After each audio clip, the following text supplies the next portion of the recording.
Yo creo que el caso Cáceres detona, ¿verdad?, en muchas direcciones muy importantes para entender la antropología de lo que Foucault llama vigilar y castigar.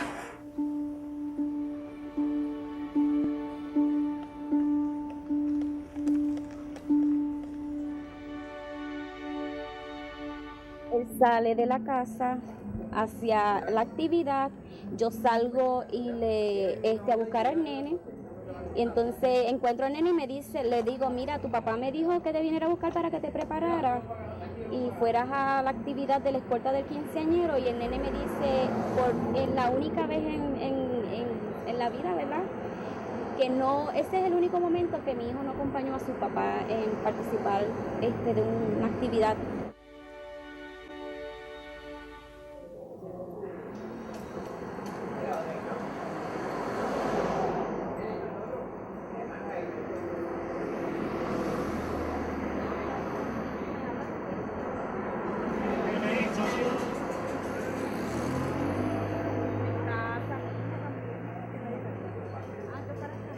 Le dijo, usted es un charlatán.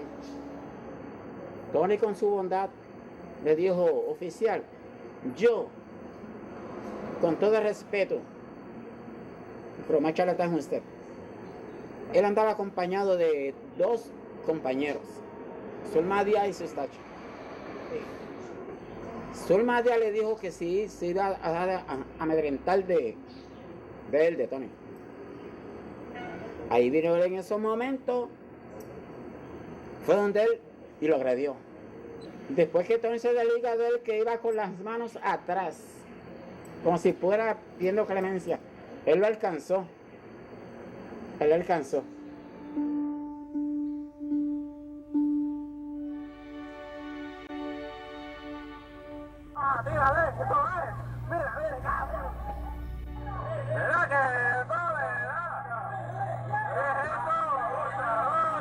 Tony quedó con la cabeza introducida entre las piernas de él. Él empezó a darle puño. En ese emburujo se zafó un tiro que se hirió el guardia pagano.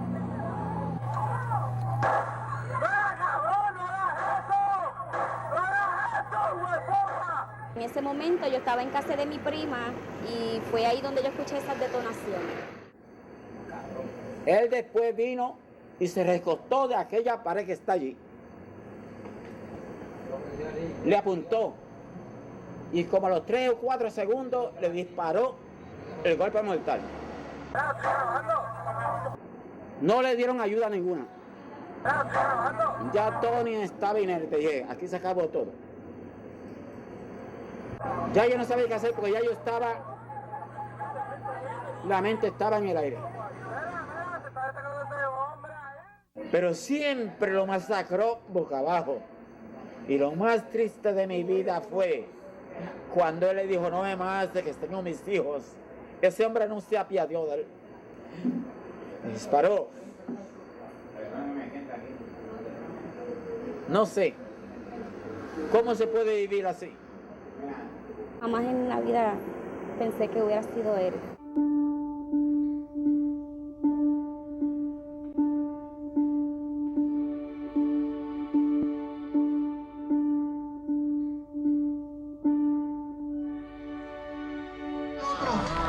Un aplauso para mi hermano. No fue al lado mío, chico.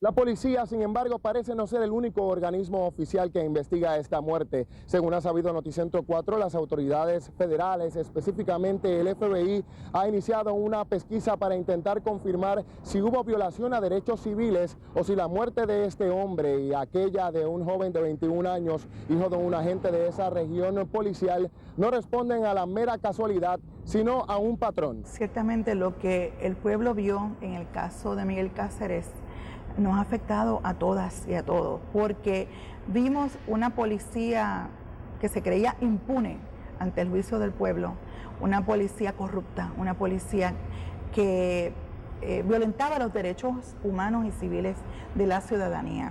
Yo no puedo entender qué pasa en un ser humano que es un policía también, que le quite la vida a un ser humano indefenso. Para mí eso es una barbaridad intolerable e impermisible. Y es impermisible de parte de él y es impermisible de parte de los que están con él y no lo evitan. Porque el problema es que cuando ese policía hace esa acción y hay otros policías cercanos y no toman acciones dirigidas a evitarlo, son todavía de peor grado. En el caso de Cáceres, lo que hubo era un video. Y el video demuestra lo que yo sé ocurre en un montón de otras situaciones, pero el pueblo tiene mucha dificultad a aceptar que hay una fuerza policíaca que tiene dentro de esa fuerza, no es la totalidad de la fuerza, personas que sencillamente abusan el poder para abusar el poder y que causan las muertes de personas que no han hecho nada incorrecto. Y para el ciudadano común y corriente, que todos nos hemos creído con la idea de que los policías se supone que estén allí para proteger a la comunidad, es sumamente violento a su visión del mundo, de que existe ese contingente dentro de la policía, que no es mayoritario, pero es amplio. Sobre el cuerpo hay lo que se llama la sospecha. La sospecha es lo que se supone que lleva al policía, a cualquiera, a intervenir con alguien, ¿no? Una sospecha razonable de que está cometiendo o va a cometer un delito. Vamos, camine. ¿Qué eso es que camine? ¡Que camine! ¿No oye? ¿Y por qué yo voy a caminar? Porque está así, aquí hace rato esperando la guagua y no camina. Por eso no ha llegado. Sí, pero han pasado vehículos por ahí, han pasado taxis y carros públicos. Pues yo no camino nada. ¡Que camina, No camino nada, ¿Cómo que no camina? ¿Cómo que no va a caminar nada? ¿Usted sabe lo que va a pasar si no camina? Le voy a dar tremendo macanazo. Y si me da tremendo macanazo, ¿sabes lo que va a pasar? ¿Qué es lo que va a pasar? ¿Qué va a pasar? Se me va a rajar la cabeza. Ahora la sospecha se vuelca hacia el policía y hacia su cuerpo. Entonces hay una inversión de roles muy interesante que causa un trastorno muy grande en ese individuo que está acostumbrado a vigilar, pero no ser vigilado, a ser acusado, cuando él siempre acusa.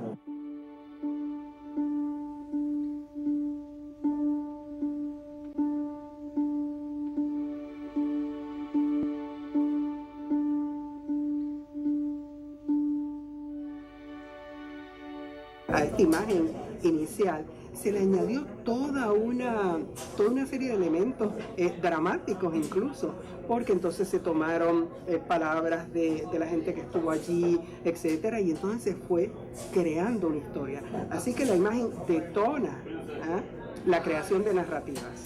Gracias a que hubo un video, pues se rompió con la versión oficial de la misma policía, relatando unos hechos totalmente falsos e inventados. Quizá la intervención fue legítima porque habían unos motociclistas obstruyendo el tránsito. Pero la incitación ilegítima. Pero la incitación de tratar de provocar al policía para que hicieran la intervención y provocar un incidente donde precisamente la mujer policía es empujada y agredida, pues todo eso ocasiona, contribuyó al estado de ánimo quizá. Pero la mayoría de las veces lo que tienden es a justificar la brutalidad policíaca. Eso desde el superintendente para abajo. Esta persona recibió 4 impactos de bala. No es que le vació la pistola, Pero eso es un procedimiento regular, dispararle 4 veces a alguien que... Bueno, hay que ver el total de las circunstancias. En estas situaciones uno tiene que ponerse en esa posición de ese policía en ese momento. Ciertamente cuando tú usas ya fuerza letal, uno utiliza la fuerza letal hasta que la amenaza en su contra se elimine. El impulso inicial es a cerrar filas y a crear una narrativa que sustituya la narrativa de la imagen que está corriendo por todo lugar. Todo este incidente y cualquier otro incidente se va a investigar con mucha seriedad hasta que se conozca toda la verdad. El video no lo enseña todos los eventos, por eso no quiero hacer comentarios de que hubo una ejecución o lo asesinaron. Y cuando sale el video en la prensa, pues el fiscal se percata de que están mintiendo. Nosotros estamos recomendándole al señor superintendente de la policía que suspenda sumariamente de empleo a estos 3 miembros de la fuerza, porque entendemos que hubo exceso de fuerza, hubo omisión en el cumplimiento del deber y hubo negligencia.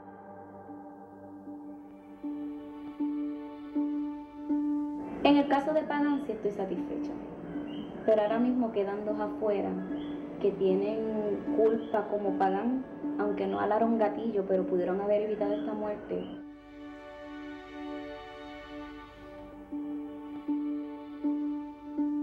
Uno piensa en la reacción de él. Me imagino que va a ser de tristeza, porque va a decir, no conocí a mi abuelo y un policía fue quien lo mató.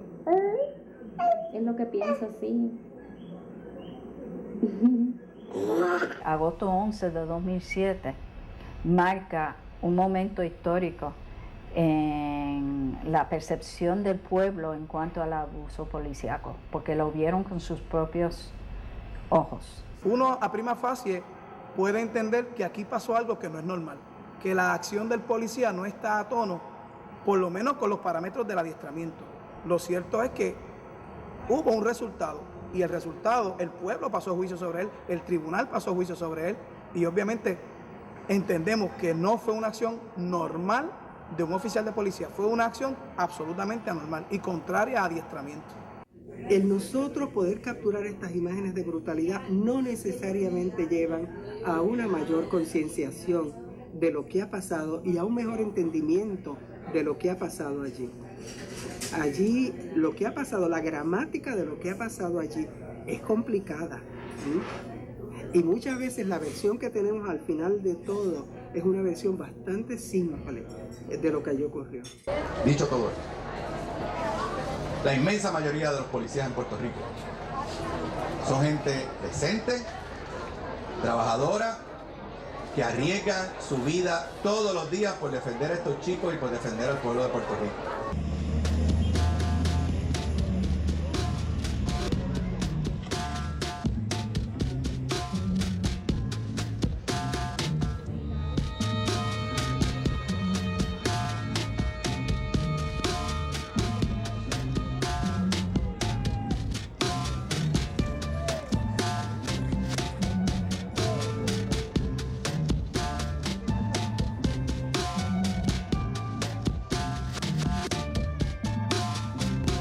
Hay dos derechos que a mi juicio son los fundamentales de los cuales se derivan todos los demás. El primero de ellos es la dignidad que nosotros tenemos como ser humano. Y el segundo de ellos es el derecho a la vida.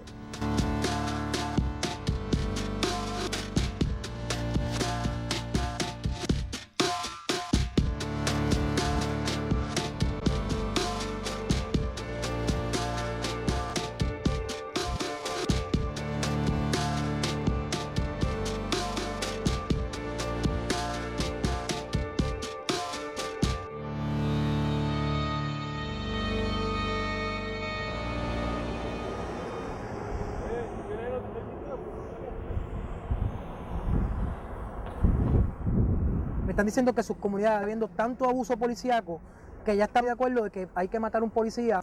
Yo les demostré durante las clases que no, que eso no era, que hay otro mecanismo, que hay otras puertas, que hay otras opciones.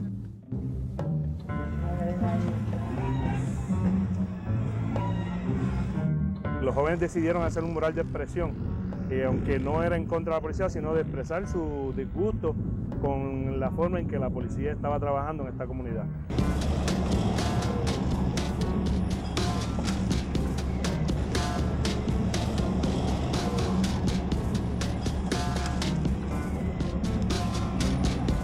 Aquí desde años hemos sufrido este abuso policial.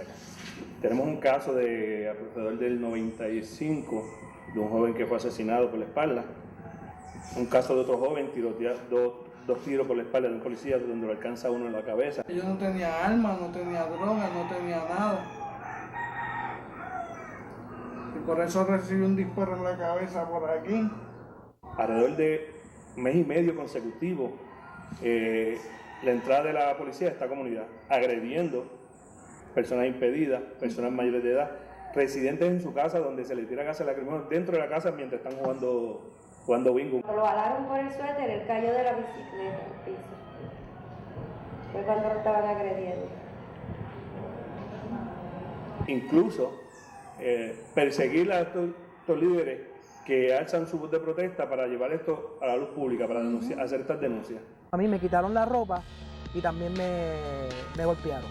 De esta manera pues estaban tratando de que desanimarme, ¿verdad? Porque alguna gente me vio desnudo aquí, pues desanimarme de que no viniera más para la comunidad. A mí se me acusa de una venta de droga por yo ser la voz cantante de este movimiento denunciando la brutalidad policial. Y al nosotros venir aquí es para garantizarles a ustedes que puedan vivir en paz.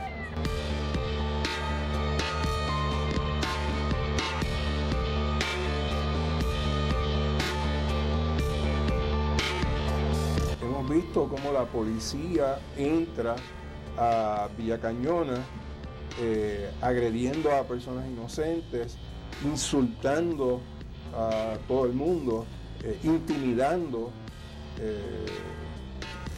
lo que ciertamente constituye una violencia contra toda una comunidad. No estamos aquí para agredir a nadie, para provocar a nadie, estamos aquí para que esta comunidad tenga la paz que necesita. Se me presentó, vestía negro y yo lo vi y arranqué a correr, porque yo pensé que me iban a matar. Solamente dejan visible esto aquí. E incluso entonces usan gafas oscuras. ¿Cómo se puede llevar una querella ante una persona que está encapuchada y es un funcionario de la policía de Puerto Rico o de alguna otra dependencia del orden público? Pero todos los días pasan, todos los días le allanan la casa a alguien, los policías irrumpen en la residencia, en los residenciales, abren las puertas, se meten, rebuscan, no muestran órdenes de allanamiento. Más de 200 y pico de guardias y no hubo orden de allanamiento, no hubo arresto, no hubo nada. Él iba a venir en la bicicleta y la gente lo jaló por el suéter, lo tumbó de la bicicleta, lo agredió, le dio los genitales, le dio unas cuantas partes del cuerpo. ¿Qué te hicieron, Edgar? Edgar, ¿dónde te dieron los cuartos? Le dieron fe y pega temblando.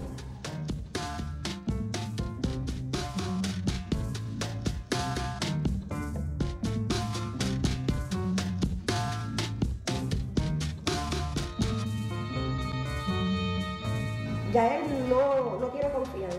Mira, esa gente no vinieron aquí. No vinieron aquí a decir nada, ni. Inclusive el mismo abogado, vamos a decir así, el mismo abogado que tiene el caso, no ha venido aquí a encauzar a los policías, a decir nada. Ella recibió correspondencia de que la segunda agresión del nene, el caso fue archivado. Nuestro objetivo es desarticular los 2 puntos de droga que ustedes mismos saben que operan aquí. ¿Sabe? Que usted sabe que operan aquí. Y al nosotros venir aquí es para garantizarles a ustedes que puedan vivir en paz. Sabemos y reconocemos que aquí hay unos puntos de droga y hay una población de adictos que no son residentes. Pero esos adictos también han sufrido abusos aquí, donde hemos sido testigos, yo personalmente he sido testigo, donde se tiran al piso, le ponen los pies en la espalda, en la brea caliente, para que ellos mantengan el caliente de la brea sobre su pecho. Estamos hablando de humillaciones públicas donde los desnudan, los caminan hasta la frontera del pueblo de donde ellos creen que deben ir y los ponen a caminar. Estamos hablando de secuestros y déjeme decirles, presenciamos cuando llegó la policía a intimidar a los trabajadores de intercambio de jeringuillas y a los participantes con las macanas en mano, y si no fuera por nuestra presencia, con toda probabilidad iba a haber allí una golpiza. Los que viven en los residenciales y las barriadas, que lidian con una presencia policíaca a diario, muchas veces sumamente abusiva, pero son personas que no tienen voz. Es como una guerra de intensidad baja, constante.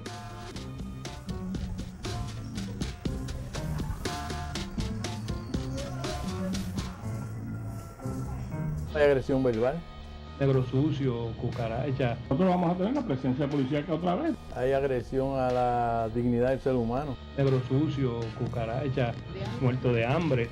Es sumamente importante que la población, que la ciudadanía hable cuando vea que algo anda mal, que no se quede de brazos cruzados y no actúe apáticamente diciendo, mira, ya lo sabía, las cosas son así. No. Somos sujetos de nuestra historia y tenemos la responsabilidad ciudadana de denunciarlo.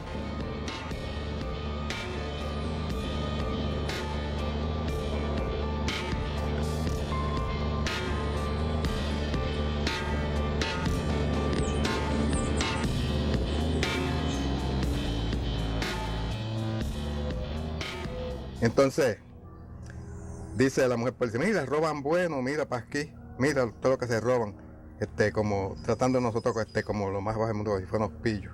Eso es lo que hacía ella. Hay agresión a la dignidad del ser humano.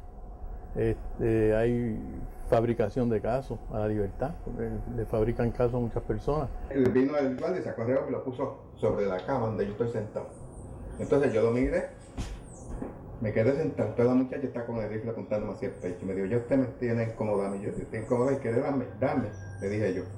Entonces pues vine y cogí la pistola a ella, le cogí en la mano y se quedó registrando ahí, buscando. Y yo le abrí, busca, y le abrí con llave, cosas que tenía ahí. Le dije, busque ahí, y yo buscando y buscando y buscando y buscando. Y entonces cogí y se fueron. Aquí lo que hay es una brutalidad policíaca que se ve aquí en Loíza, momento a momento. Y nadie aquí entera de eso.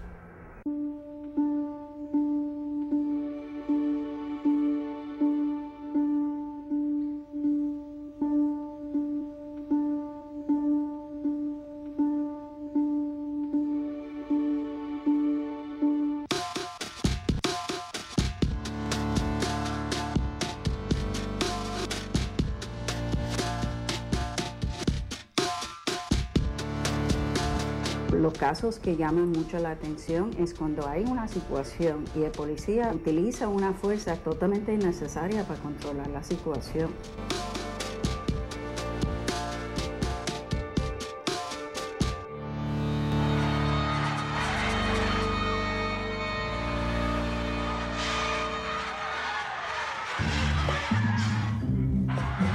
Cuando tú ejerces un rol y tú ves, te identificas como que estás en un grupo en el cual se mantiene la actitud de nosotros versus los otros, eso puede traer a la policía una actitud de prepotencia, de arrogancia, porque nosotros, los que estamos en posiciones de autoridad, tenemos la razón.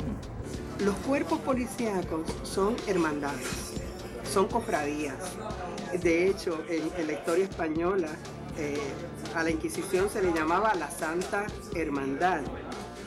Y tienen unas rutinas, tienen unos ritos, tienen unos entendidos, que hay unas reglas, ¿verdad?, de protección entre los miembros, de protección hacia sus familias. Hay cosas que no se tocan en esas relaciones. Así que, de momento, quien recibe el golpe no es únicamente el policía A, sino es la cofradía entera. Los compañeros que estén libres y quieran darle apoyo a estos compañeros policías van a estar aquí, como puede estar cualquier ciudadano particular, como estoy yo, en apoyo a estos compañeros.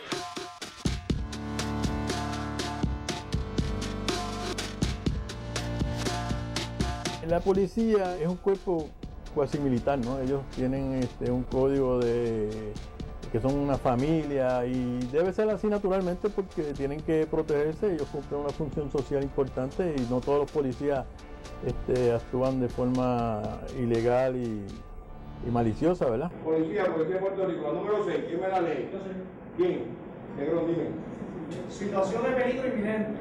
Aquella situación en la cual los sospechosos han infringido y o causado daño a otras personas y están en posición de realizar la misma acción contra algún miembro de la fuerza u otro personal de servicio de emergencia, seguridad y orden público, así como al público en general. Estamos diciendo, tiene que empezar como dijo ahorita Miranda, no solamente la seguridad suya como agente, sino también la seguridad de la persona que estamos persiguiendo y de terceras personas.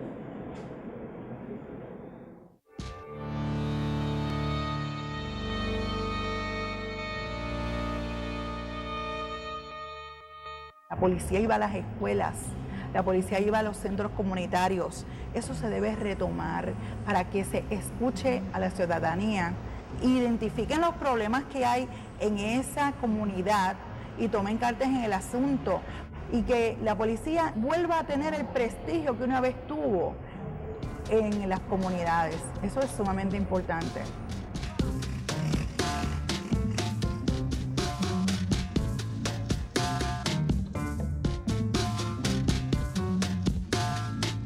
Como ven, estamos en un sitio bien céntrico, a 10 minutos del aeropuerto y a 5 minutos de la ruta 66, 15 minutos del pueblo de Río Grande, un área deseable por mucho. Lamentablemente esa es nuestra desgracia y para nosotros es lo mejor que tenemos, nuestra tierra.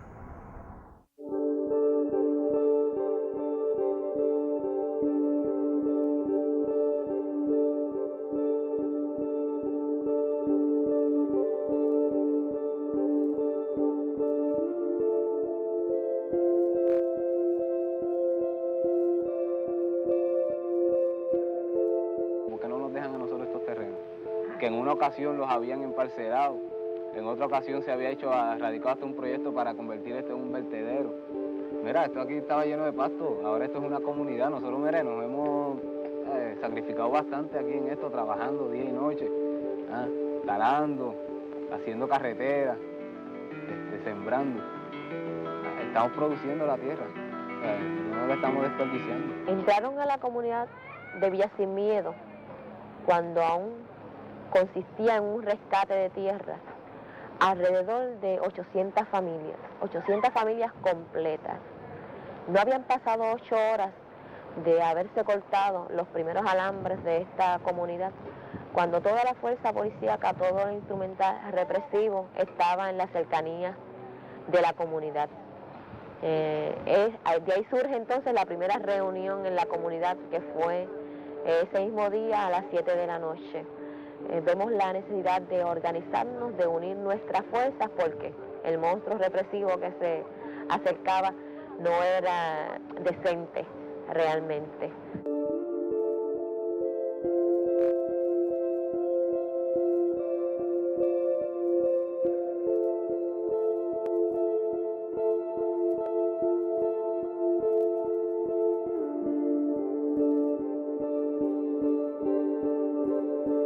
Nuestra posición es que no nos vamos a ir, tú sabes, porque cuando uno tiene derecho a algo, cuando uno ha sufrido por algo, como hemos sufrido nosotros aquí, ¿sabes? No hay policía, ni hay fuerza de choque, tú sabes, nadie que venga a sacarnos.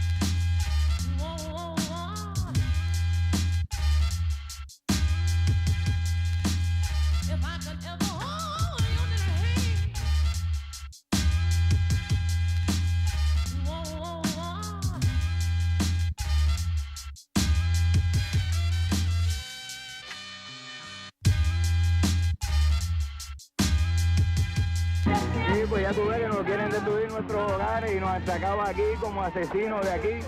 La fuerza de choque, la policía, mira cómo nos llevan. Nos han quitado nuestras casas. ¿Dónde van a resolver nuestra vivienda?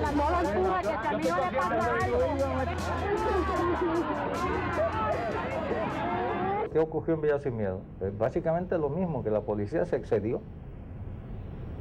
Se excedió porque son unos prejuicios que hay, que están ahí latentes, pero eso se ve todos los días, no en Villa Sin Miedo nada más. Entra un policía a un lugar y se ve amenazado, y entonces todo el que se acerca puede ser objeto de la agresión.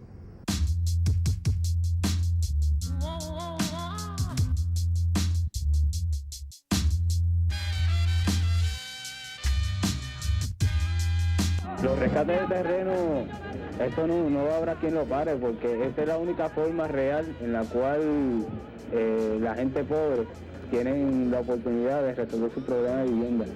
Ahora, eso sí, si el gobierno cree que los problemas de vivienda se resuelven en la forma en que lo resolvieron supuestamente ellos hoy, o sea, yo creo que el gobierno no va para ningún lado.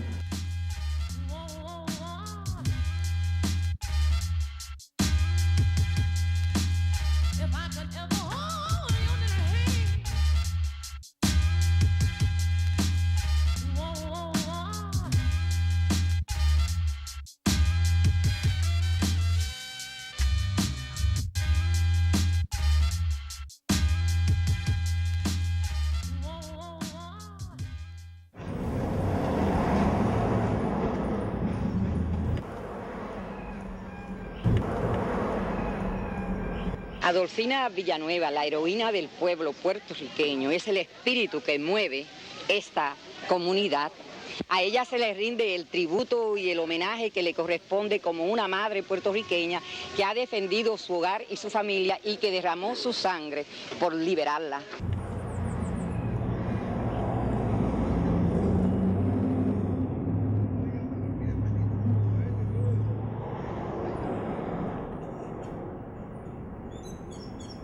Así supe yo que vinieron unos alguaciles y la mandaron a sacar que se saliera de la casa. Y ella pues resistía no salirse porque habían gente que le decían que no se saliera de allí porque el terreno era de ellos. Bueno, él alegaba que estos terrenos son de él, pero inclusive yo fui a Recursos Naturales y para deslindar los terrenos, para poder llevar esto hacia a donde la corte, porque se me fue imposible, muy imposible sacarlos a la buena de aquí. Venían como 35 carros de la policía, entonces al llegar al portón, pues el coronel me llamó, yo fui de ellos y la esposa y los nenes, entonces luego él vino y yo le pregunté que qué pasaba, entonces me dijo que venía a embaratar la casa y yo le dije que no podía hacer porque no tenía un juicio para el 22. Entonces me dijo a mí que el juicio se había visto ya, que se había visto ese mismo día. Entonces luego fue cuando me mandó 3 patrullas por el Charón, por la orilla de la playa. Entonces mientras no estaba conversando, pues la policía pegó a tirar bombas de humo. Entonces nosotros huimos para la parte de arriba donde están los corrales del cuerpo, huyéndole el humo a él. Entonces luego ahí fue donde empezaron los disparos.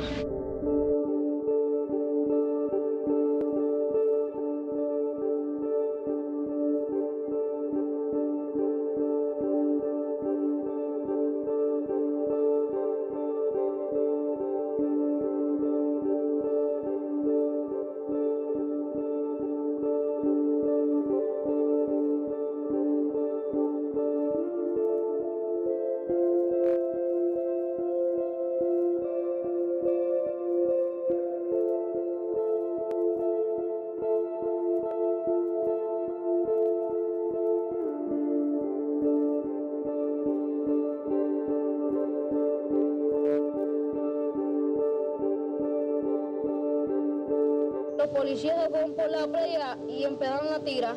Pero no es cierto que tu papá le disparó a la policía y tu mamá tenía un machete en la mano. No, no es cierto eso.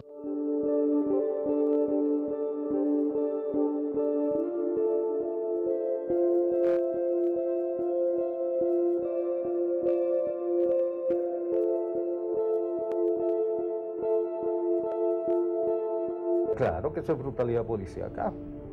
Brutalidad porque tú estás utilizando el poder del Estado, la fuerza implícita en tu posesión de un arma de fuego y un pedazo de madera, o jotén, o como se le llame, para infundir miedo, no respeto, sino temor.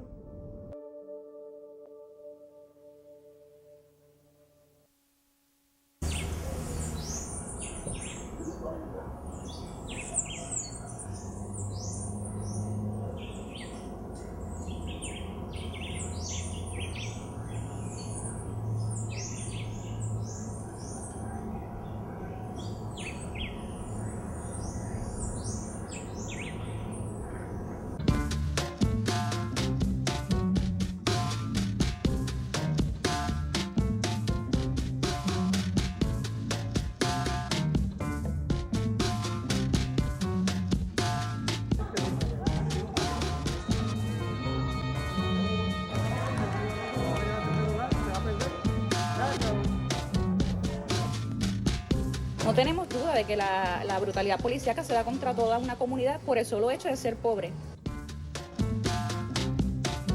Nosotros no somos los promotores de la criminalidad en Puerto Rico.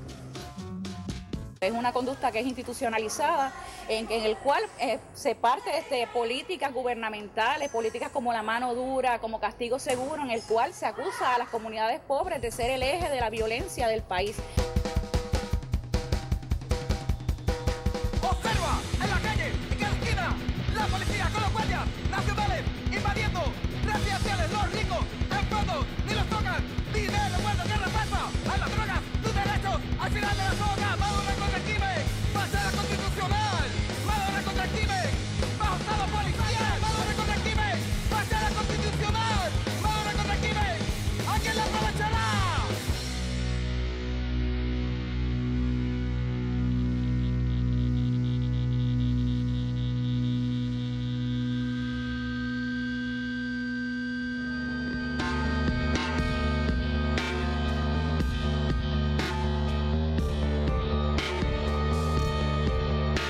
Ocupan, los tienen ahí asediados por meses, le ponen cámara. Eso no ocurre en los residenciales, más que en residenciales públicos, en barriadas pobres.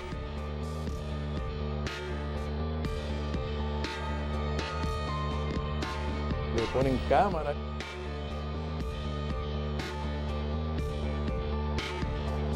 Los tienen ahí asediados por meses, le ponen cámara. Eso no ocurre en los residenciales, más que en residenciales públicos, en barriadas pobres. El pensar que porque vivimos en una comunidad pobre somos el eje de violencia y que este tipo de cámara va a solventar algo es una política completamente errada. Los insultan también, epítetos, a veces a los dominicanos nos maltratan mucho, epítetos raciales muchas veces, y le fabrican casos también de sustancias controladas. El caso de Tanayri yo tuve la oportunidad de conocerlo porque su madre, Ramonita Cabán, apareció con un recorte de periódico justamente cuando Candelaria se organizaba en contra de la brutalidad policial, que ella apareció solicitando ayuda.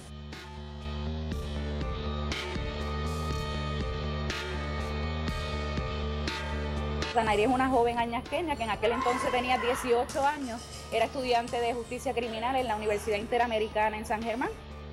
Los agentes de droga un día la detienen cuando ella va de camino a su casa.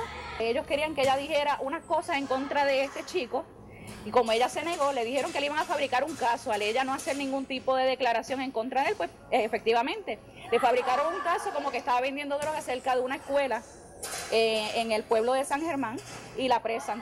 Pues ella, como se vio tan acorralada, aceptó hacerse culpable, porque el abogado la obligó, en otras palabras, y ella no tenía otra salida, pues se hizo culpable, le echaron 2 años con 4 meses consecutivos.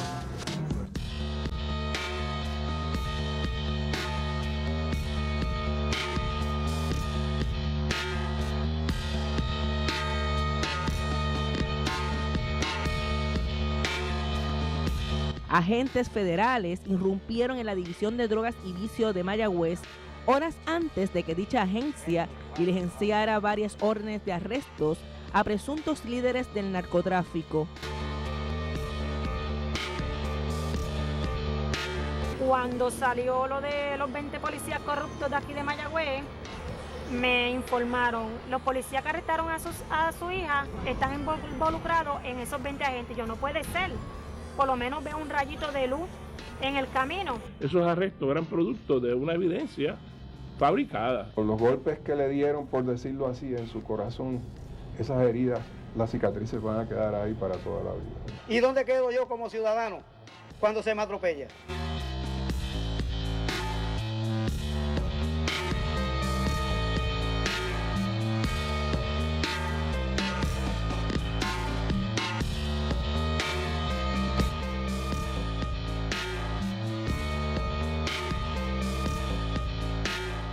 Los policías, los fiscales del tribunal a veces bueno, son del mismo tipo. Pitcher y catcher.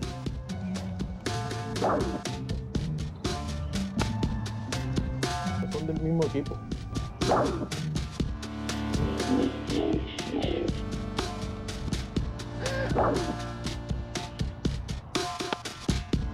Pitcher y catcher.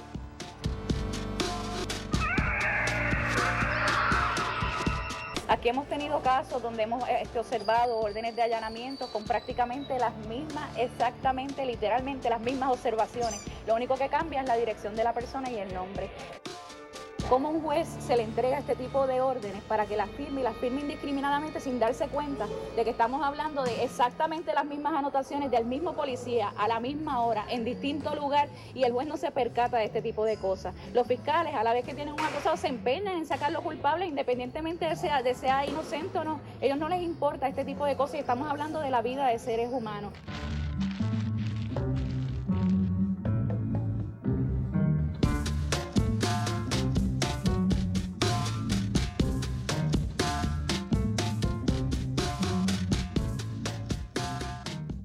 Hay cambios que se han ido logrando, hay comunidades que han sentado precedentes, que han documentado para la historia este tipo de abusos y yo creo que le corresponde más que nada a cada individuo. Los cambios que han de venir vendrán porque a la larga el viento seguirá soplando y algún día nosotros recogeremos este fruto.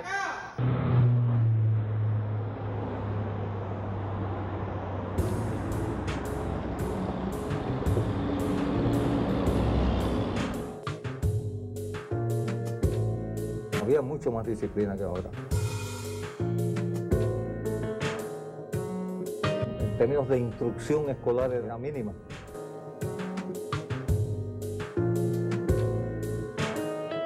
Claro, es un cuerpo más pequeño.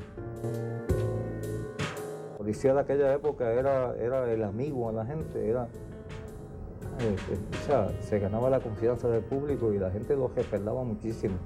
Ahora no los respaldan tanto.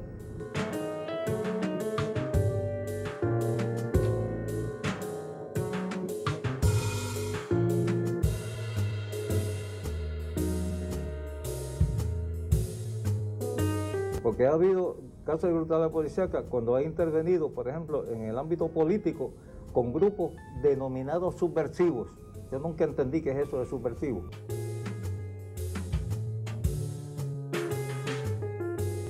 Cuatro nacionalistas y un transeúnte son apaleados por la policía. En esta masacre de Río Piedras, la policía alega defensa propia. Sin hacer investigación alguna de este suceso, varios de los policías responsables son ascendidos.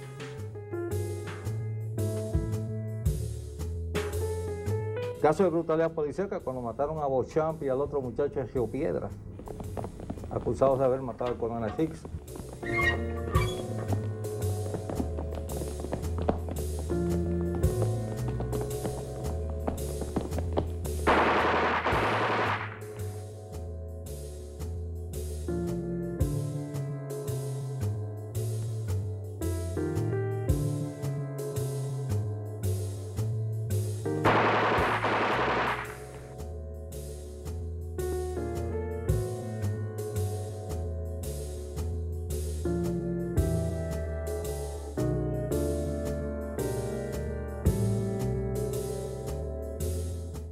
Un mes más tarde fue la masacre de Ponce el 21 de marzo.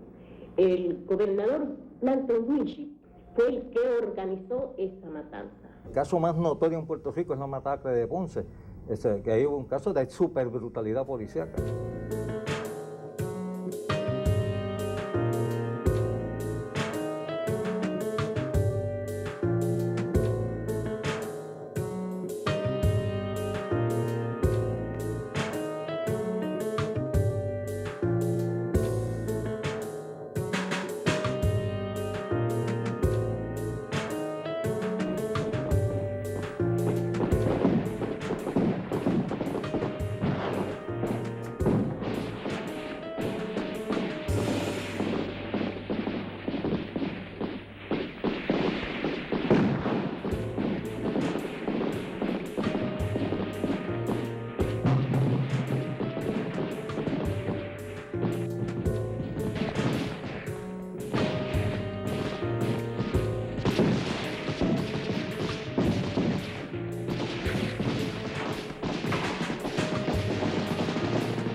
que en toda época las fuerzas policíacas han recibido críticas. En los años 60 y 70, cuando ocurrían las marchas en contra del servicio militar obligatorio y en contra de la guerra de Vietnam, veían en la policía un enemigo, por ejemplo, respecto a la universidad, respecto al saber. Es decir, el policía estaba de un lado y la universidad estaba de otro.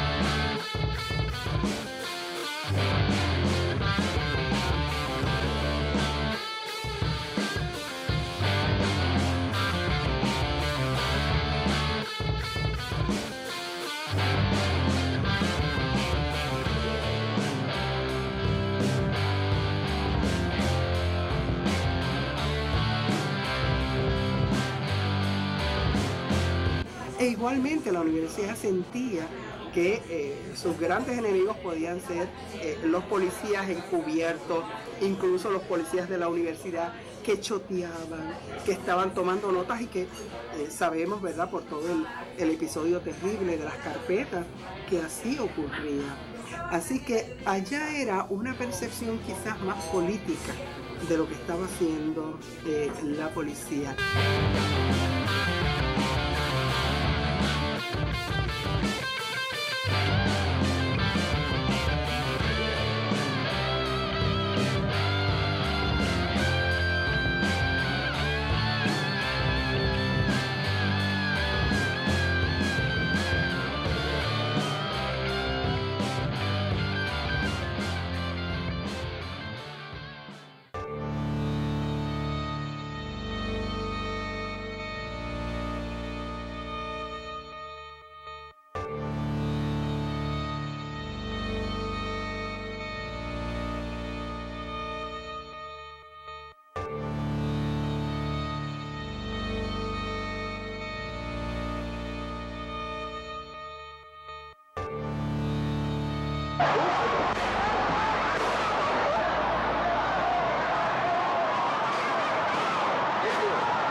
En este momento no había estudiantes fuera del recinto hasta que la policía entró, y por razón del nerviosismo que creó la presencia de la policía y la presencia de una grúa es que hay tantos estudiantes afuera.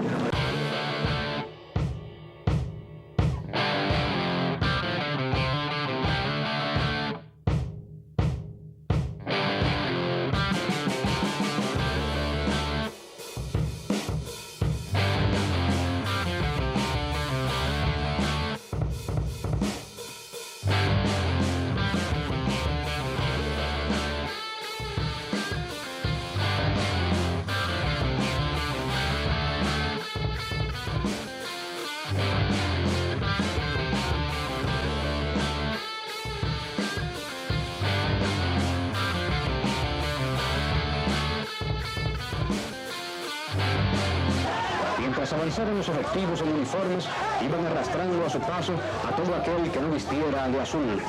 Indiscriminadamente, los agentes del orden público persuadían a los transeúntes, ya mediante la palabra o las armas, para que abandonaran el área.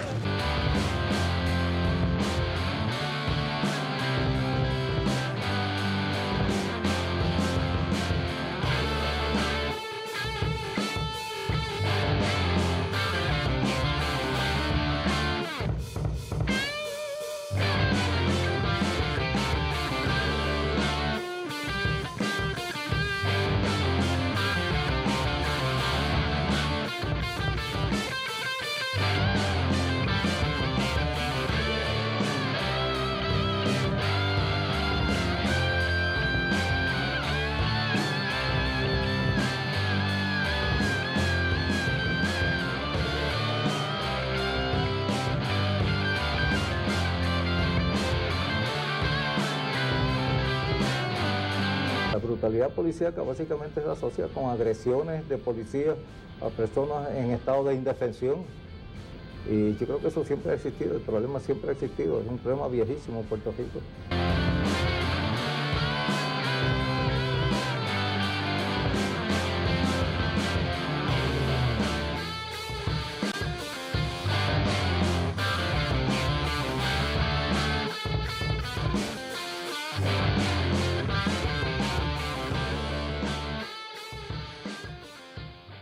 Ninguna ideología, grupos o individuos, ni fascistas ni comunistas, se apoderarán del recinto mediante el uso de la fuerza y la violencia. Habremos de hacer todo lo que esté a nuestro alcance para que los estudiantes que deseen estudiar no pierdan el semestre. Esa posición ha sido reiterada por las autoridades del recinto. Lo que no procede y no se tolerará es la violencia y el reto abierto al orden institucional.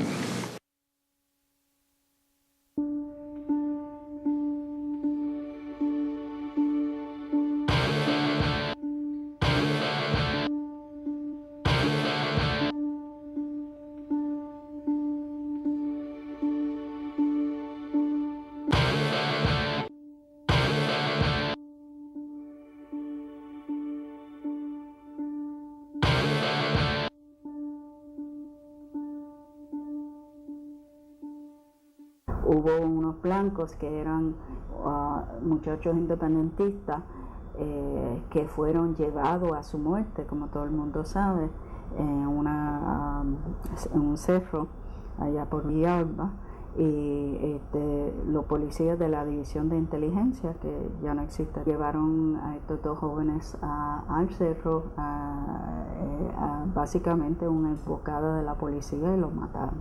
Usted sabe, no yo, sino que usted sabe que el investigador tiene prueba de que usted participó el 25 de julio del 78 en el operativo del Cejo Maravilla, y usted estuvo presente en el sitio y en el momento y en la hora en que murió Carlos Soto Arribí y Arnaldo Darío Rosado. Yo te diría que es disciplina obligada, fíjate, mientras ellos puedan encubrir, encubren. Lamentablemente no en todos los casos. La cuestión central de su declaración es que usted vio vivos a estos dos jóvenes en dos ocasiones, el 25 de julio del 78. Correcto. Que a su juicio pudieron haber sido arrestados. Correcto. Que habían suficientes agentes de la policía para tener control de ellos. Correcto. Que tuvieron control de ellos. Correcto. Y que a pesar de ellos fueron asesinados. Ellos fueron asesinados. Fueron asesinados. Yo era designado para oficializar los encubrimientos.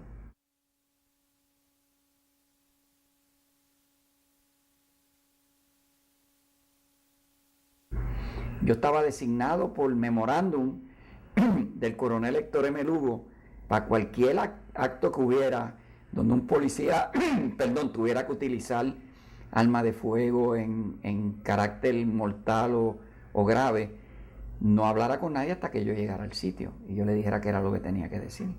Yo creo que no había nadie en la policía que fuera más capacitado y más inteligente que Alejo Maldonado. Se prostituyó, dedicó a vender su experiencia a cambio de dinero, mataba gente, los contrarios de las personas a quienes él protegía.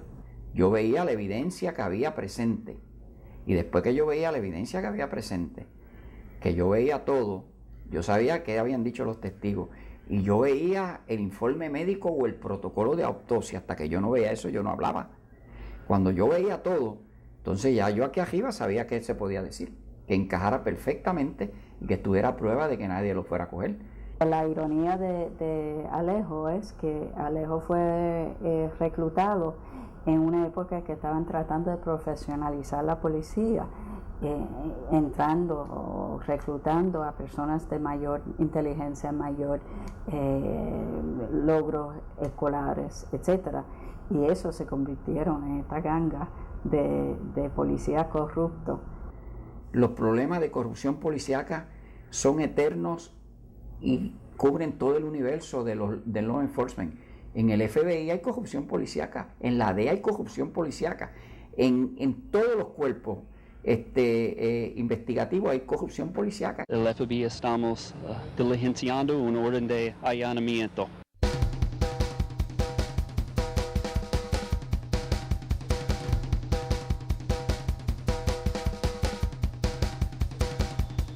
El FBI estamos diligenciando una orden de allanamiento.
Varios independentistas acusaron hoy a las autoridades federales de intimidar a los que abogan por la independencia por Puerto Rico. Yo no les tengo miedo ni les demostré miedo, pero cuando me asomo por la ventana veo que hay como 35 personas armadas con armas largas apuntando hacia la ventana. Yo le digo, estoy sola, me permiten que me cambie y salgo. Me dijeron, salga ahora.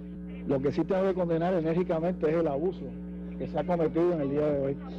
El FBI otra vez más ha sometido al pueblo de Puerto Rico a este castigo inusual. Una víctima de cualquier tipo de brutalidad se siente desposeída, minusválida, se siente violada emocional o físicamente por el acto de brutalidad. Si es una persona en posición de autoridad quien comete la brutalidad, es revictimizar la situación.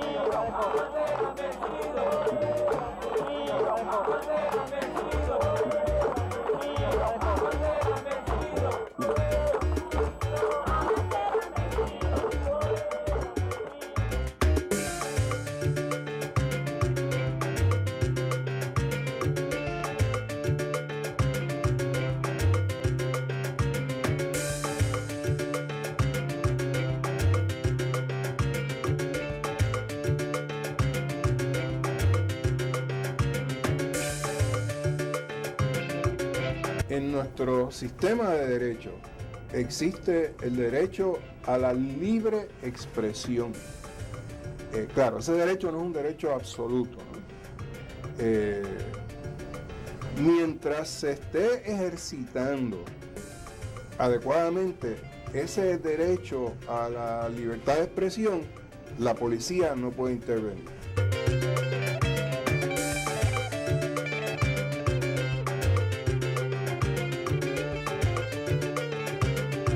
Pues el policía puede usar la fuerza solamente en situaciones limitadas, cuando son necesarias para controlar una situación o cuando en la autodefensa. A diferencia de todos los demás ciudadanos, los policías se supone que estén entrenados para controlarse en situaciones de violencia, situaciones que pueden provocar la necesidad de poner a una persona a su obediencia. Esa es una línea muy fina, que en Puerto Rico se da, especialmente en ciertos niveles policíacos, en los casos de huelga, en los casos de expresiones públicas masivas, hay policías que utilizan el arma no ya como un medio para evitar la agresión a su persona, sino para intimidar. Se le llama show of force.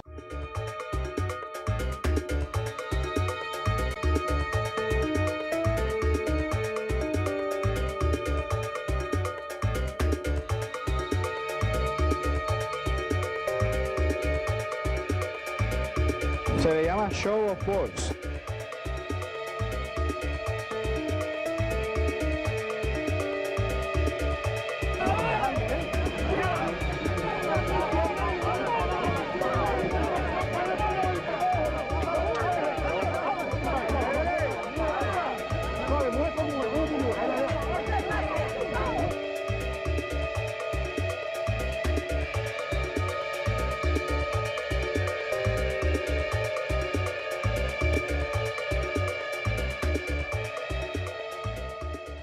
El problema es cuándo es un ejercicio válido, cuándo no.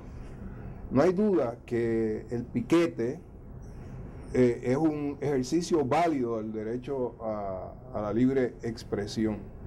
Pero ese piquete tiene que ser pacífico. Desde el momento en que deja de ser pacífico, pues desde ese momento ya entonces permitiría la intervención de la policía. Hola, amor. Aguántalo de acá.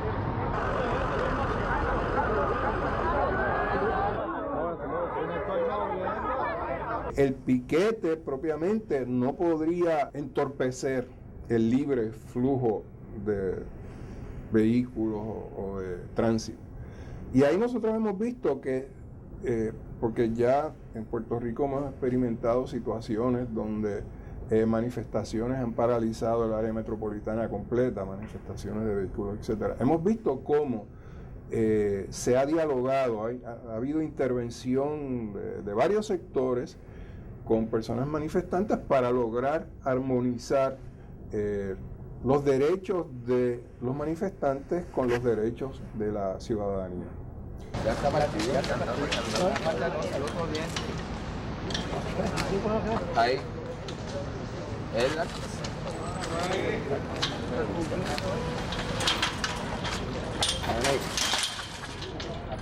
Ya está. Estamos haciendo no como acto de desobediencia, padre. Este portón no se supone que esté aquí, y menos que esté cerrado.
Pensar, reflexionar que la vida es corta, número uno. Segundo, que el sacrificio máximo que yo puedo hacer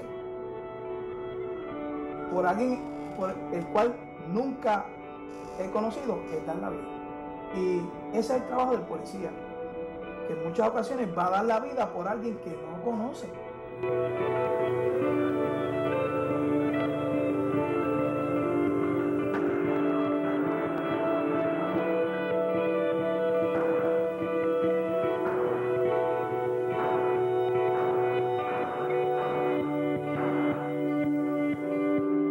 Cuando se establece en el propio artículo 3, como parte de las funciones de nosotros como oficiales de policía, proteger la vida y la propiedad y velar al máximo que los derechos civiles de los ciudadanos, y eso está escrito, eso tiene fuerza de ley.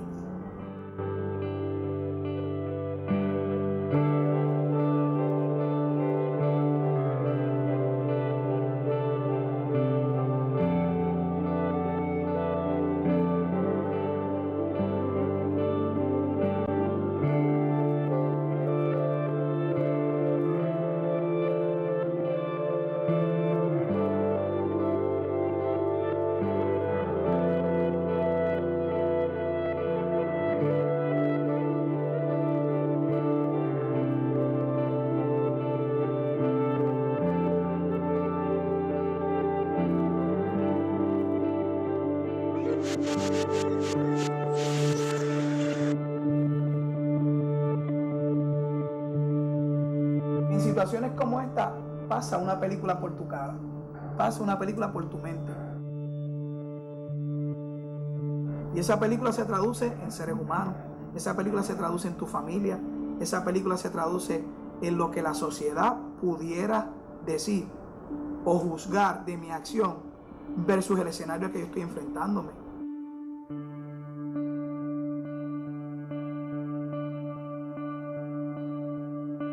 Nosotros como oficiales de policía tenemos una gran responsabilidad, no tan solo defendernos nosotros, sino es defender a otras personas que no tienen nada que ver en el asunto de manera directa.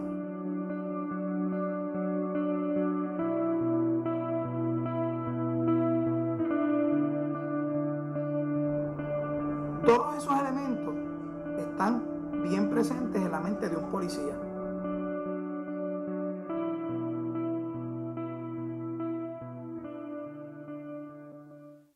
No tengo que llegar a la tablera. Sí. Mira, cariño. Mira, básicamente, la cita. Por ejemplo, pues solamente dar la 3, porque es que no nos va a... La compañera Maribel le va a mostrar cómo puede tomar usted una huella.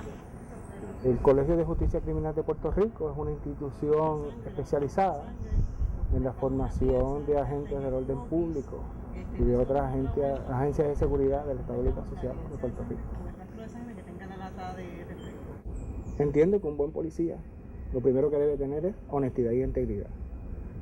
A partir de esa honestidad e integridad, creo yo que se deriva todo lo demás, la responsabilidad, el aprecio a la vida humana, el aprecio a la naturaleza. Es algo que uno lo tiene que venir formando desde la familia. Aquí lo que hacemos es un complemento de... Y si esas dos circunstancias se dan, de una buena educación familiar, una buena educación quizás formal, ¿verdad?, más el buen adiestramiento que se le puede dar aquí, sí podemos formar un buen policía. Se requiere que el policía tenga un nivel de tolerancia mucho mayor que cualquier ciudadano en particular. Así que aquí se le dan distintas técnicas para un control adecuado de su coraje y de las emociones.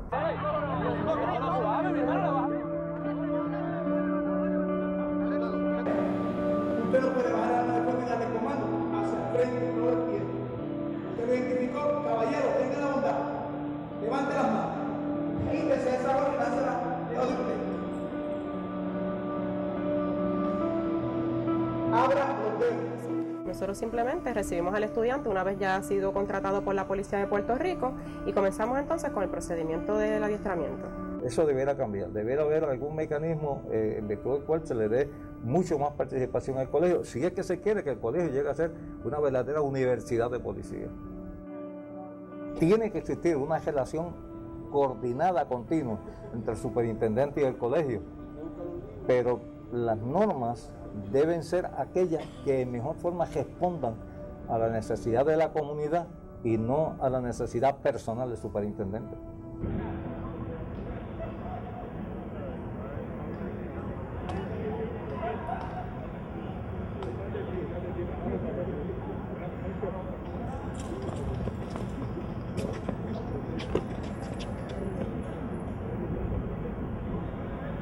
Assemble, follow me. El estudiante tiene que pasar por un procedimiento mucho más riguroso.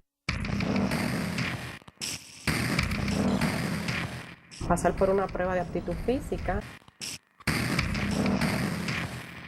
Más riguroso.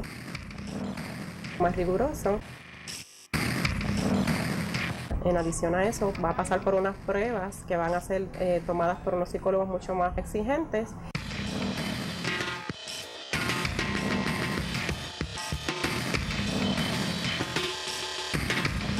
Por unos psicólogos mucho más exigentes. Yo le digo que ahora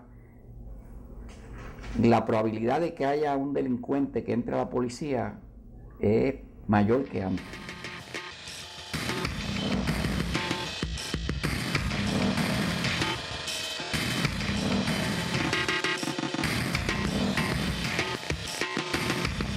De hecho, antes las investigaciones eran más estrictas que las que hacen ahora para escoger los policías.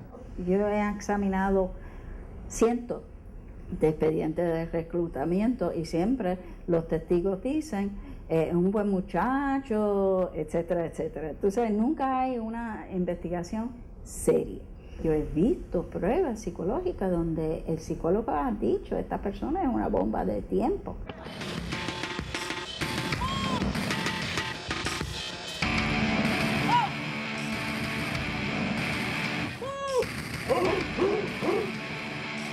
Esta persona es una bomba de tiempo.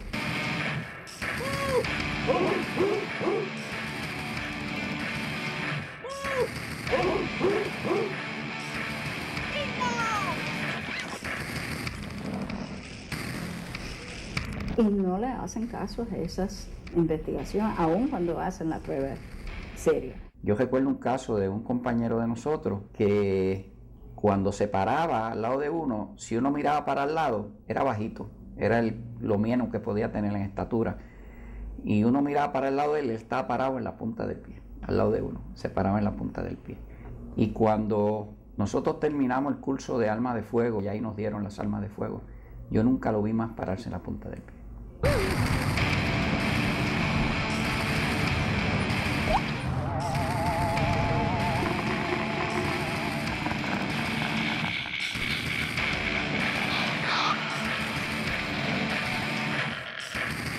Él tenía un complejo por su estatura y cuando le dieron el arma, él neutralizó ese complejo y ya se veía pues como un gigante al lado de todo el mundo. Y eso era una señal, yo digo que cualquier persona entre en el área esa del comportamiento humano hubiera notado ese cambio y hubiera dicho, espérate, aquí hay algo que hay que tratar. Estamos haciendo este tipo de trabajo de fondo, estamos teniendo los peritos necesarios o por la necesidad de tener más policías en la calle, estamos obviando la formación del policía. Recordemos algo, estamos inicialmente trabajando con personas civiles, son hombres y mujeres que vienen de nuestra sociedad, que la inmensa mayoría de los casos, yo diría que en un 95%, no tienen conocimiento absoluto alguno de lo que es el trabajar con personas y verse involucrado en situaciones de alto riesgo. En ese sentido, tenemos que irlos educando, por eso se crean una serie de programas dentro del currículo de preparación de policía que los va llevando no tan solo a nivel de teoría, sino en elementos prácticos. ¿Ves? Y si a eso le sumamos el factor supervisión, el supervisión es medular en estas intervenciones, el supervisor es el responsable de detener una acción, de decir, basta, hasta aquí tú llegas, hasta aquí llegamos y vamos a hacer lo que tenemos que hacer.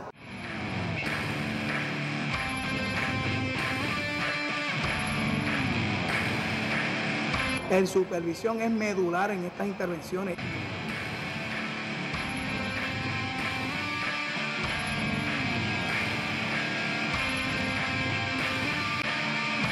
El supervisor es el responsable de detener una acción, de decir basta.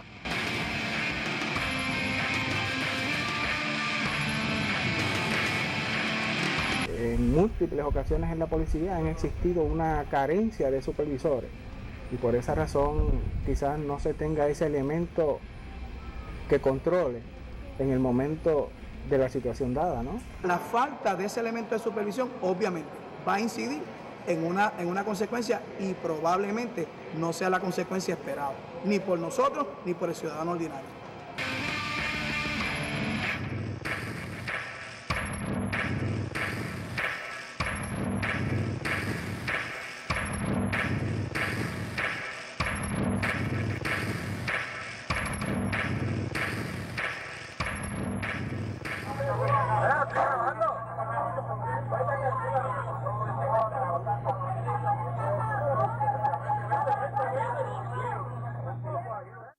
El supervisor en la policía tiene una misión bien importante y no es solamente de asignar a su gente, etcétera, es para proteger al ciudadano.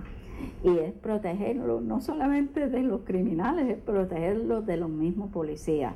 Lo que pasa es que allí entra el sistema disciplinario, que para mí es inoperante. Hay que atenderlas, hay que procesarlas, hay que referir a los policías a recibir el tratamiento médico y psicológico que ameritan. Hay excepciones, tengo que admitirlo, pero muchas veces las investigaciones son sumamente flojas. Acepta lo que dice el policía sin cuestionarlo. Yo creo que la única forma de resolver esto, o de mejorarlo, porque resolver es demasiado optimista, es con algunos mecanismos independientes para juzgar a los policías y juzgar las situaciones. Tenemos que entender que el trabajo policíaco es sumamente difícil, que el policía se expone a imágenes fuertes, a situaciones difíciles constantemente. Y obviamente eso va a tener un impacto en lo que es su manejo de situaciones, su manejo de crisis. En términos generales vemos que esas cosas van ocurriendo a mayor cantidad de años pudiera tener el miembro de la fuerza en la policía.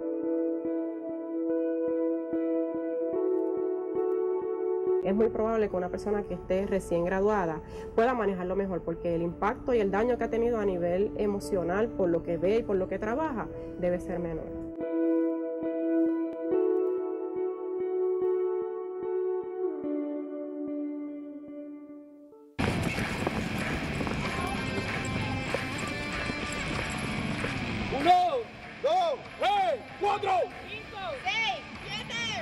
Tú estás en un cuerpo que es cuasi militar.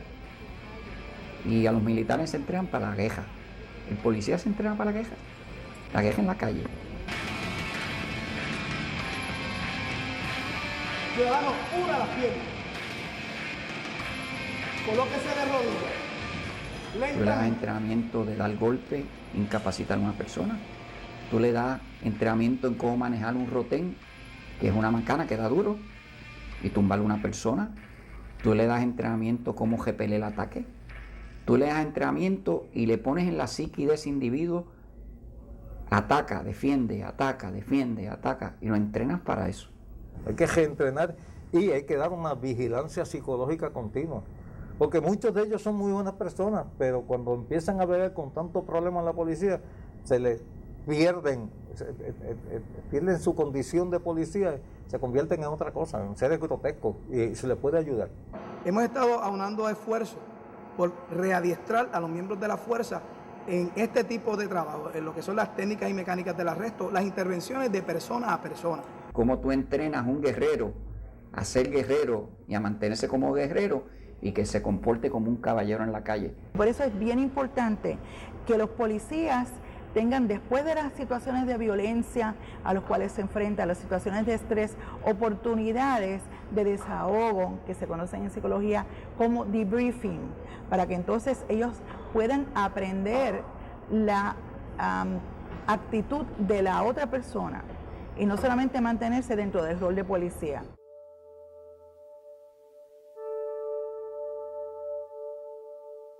Podemos ver que la gran mayoría de ellos no son graduados recientemente. Ya llevan un tiempo trabajando en la calle. Por ende, pasan por un proceso que no es académico, pero es un proceso totalmente policíaco, ¿verdad? Y quizás entran en contacto con una serie de presiones, ¿verdad? Y de ego, que es, a mi entender, lo que en algún momento dado lleva a eso.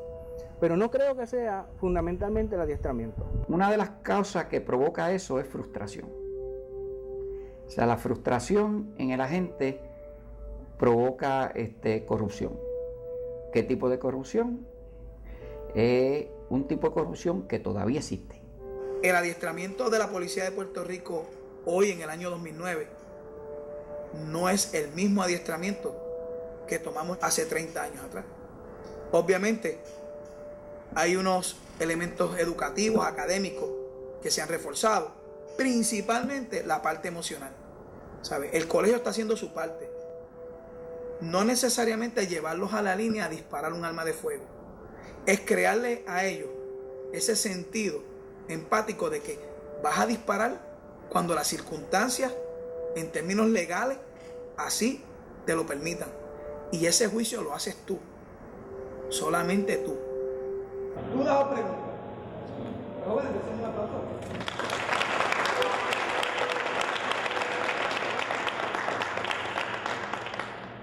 La pregunta es qué se puede hacer frente a situaciones de esa naturaleza, porque los mecanismos que hemos utilizado aquí en Puerto Rico no están funcionando. el caso concreto de Mayagüez lo resolvió el FBI. Fuera de consideraciones ideológicas, tenemos que el FBI aquí en Puerto Rico ha cometido también actuaciones de brutalidad policíaca.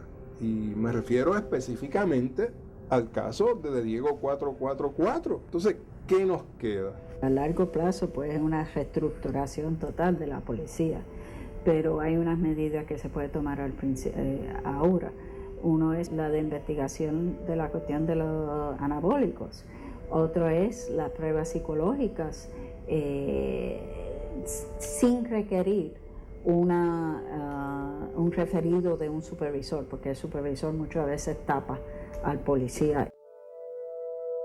Tenemos que reestructurar el sistema de investigación administrativa y tener cuerpos fuera de la policía decidiendo qué tipo de sanción se va a poner a la policía. El informe de la Comisión Toledo recomienda la creación, que es el acercamiento que se siguió en Nueva York, la creación de un cuerpo de ciudadanos particulares que atendieran ese tipo de querellas.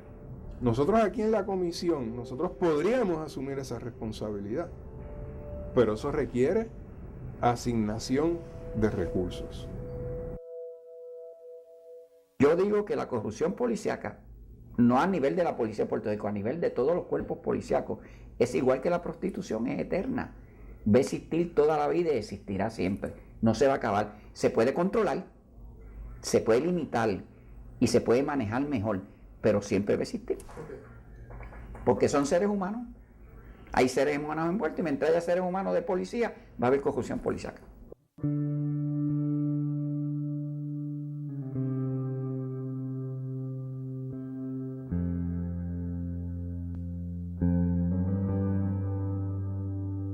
Sabemos que hay una brecha por los diferentes incidentes que en los pasados años nos han tocado a nosotros como oficiales de policía y donde lamentablemente oficiales de policía que dijeron y juraron ser oficiales de policía para proteger la vida y la propiedad de otros ciudadanos, lo que han hecho es mancillar esos derechos.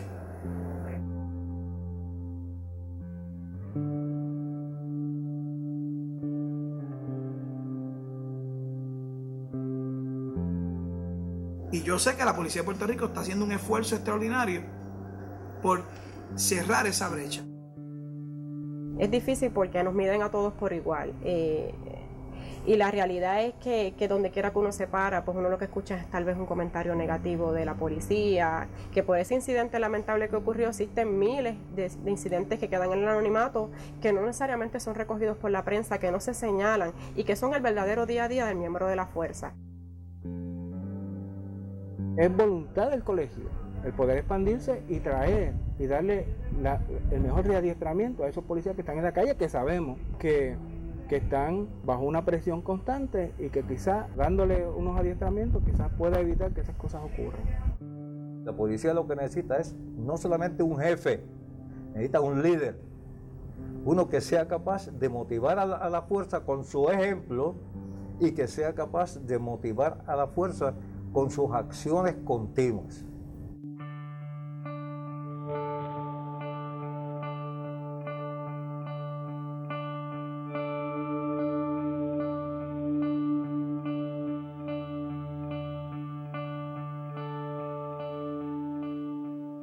La delincuencia es un acto que genera la sociedad y que la sociedad tiene que encargarse de controlar.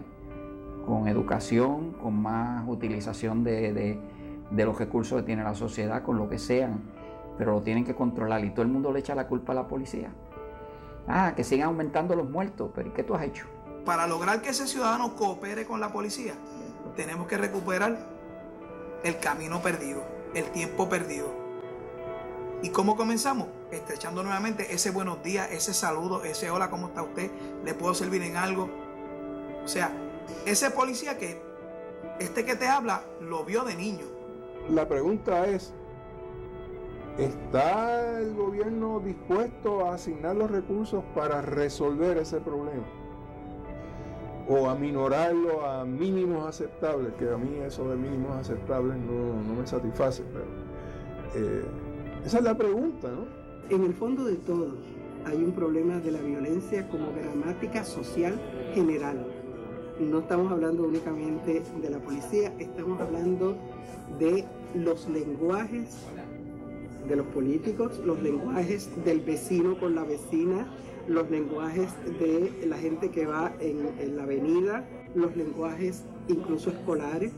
Es decir, la violencia permea, violencia semántica y violencia física permea el tejido social completo. Yo siempre he dicho que todos los policías no son iguales, porque yo sé que hay algunos que son de vocación, pero lamentablemente tú no sabes cuál es el bueno y cuál es el malo. Quien te vela, quien te cuida, quien protege, quien te guía, quien bendice tu entrada, quien bendice tu salida, quien gobierna tu existencia, quien socorre a tu familia. Dime quién, dime quién. Caminar por la calle no es seguro en estos días. Si no es un criminal, te dispara un policía. Y si no corres con la suerte de grabarlo en un video, creo que lamentablemente tu caso es uno feo. Si te toca algún cobarde de esos que matan sin pena, será cosa de minutos en lo que se cuadra la escena. Historia se repite, como dice Rafa Bracero, y las imágenes terribles recorren al mundo entero. A las 11 de la noche, cuando empiece el noticiero, dirán todos que el Oxiso fue quien disparó primero. Aunque nunca sacaste un arma, nunca tuviste un arma, y en la comunidad te conocían por tu calma.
Tú no te metías con nadie, no le faltaste a nadie. Yo espero que el futuro de mi Puerto Rico cambie. Que la gente esté en la calle para servir y protegernos, para agredir ni amedrentarnos, para abusar de su poder. Que esté consciente de salvaguardar los derechos humanos que cobijan y que amparan a todos los ciudadanos. Que el gobierno sea proactivo y trabaje sin dilaciones. Que no busque tanta excusa y busque más las soluciones. Que reaccione con la misma prontitud que han requerido cuando el afectado es alguien de dinero y de apellido. La justicia no es justicia si demora, si está al día. Cuando es tímida y flaquea se convierte en tiranía. Y si se torna ambivalente dando paso al nebuleo, se convierte en mala broma como si fuera tebeo. La confianza en el gobierno se socava y se lacera cuando vemos un inocente desangrándose en la acera, víctima de intransigentes que deshonran su uniforme y que han dejado una familia con una tristeza enorme. Que mi pueblo nunca olvide todo lo que ha sucedido y compadezca a aquellos que perdieron algún ser querido. Que se indigne y que proteste sin llegar a la violencia. Que se eduque y se organice para formar la resistencia con mesura, con firmeza, como el jíbaro lo haría, venciendo la indiferencia, la ignorancia y la apatía. Y conste que no son corruptos todos en la policía, pero de que los hay,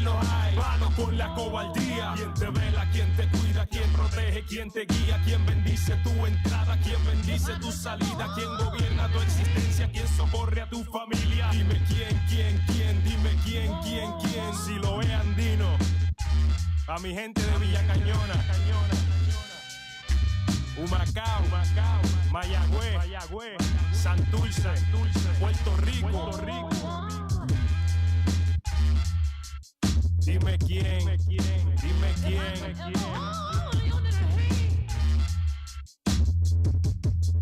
Yeah.